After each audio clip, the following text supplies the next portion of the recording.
जी આ મસ્તાન બાવા દરગાહ કમિટી દ્વારા દર વર્ષે જેમ આ વર્ષે પણ નોટબુકના ચોપડા વિતરણ કરવાના કાર્યક્રમનું આયોજન કરવામાં શું કહેશો?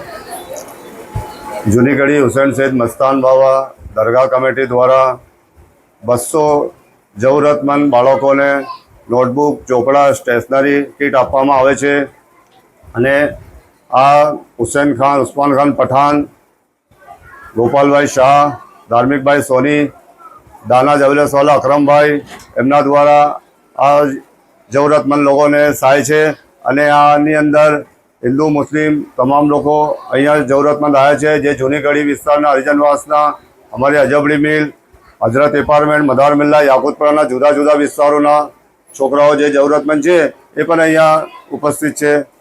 કેટલા વર્ષોથી પહેલાં અમે કરતા હતા, 3 વર્ષ પછી ફરી આ ચાલુ કર્યું છે. કયા વિસ્તારના લોકોને આ વિતરણ કર્યું? આ યાકુતપુરા અને યાકુતપુરાના આજુબાજુના લોકો. હજી ધાર્મિકભાઈ આજે ચોપડા વિતરણનું આયોજન કરવામાં શું?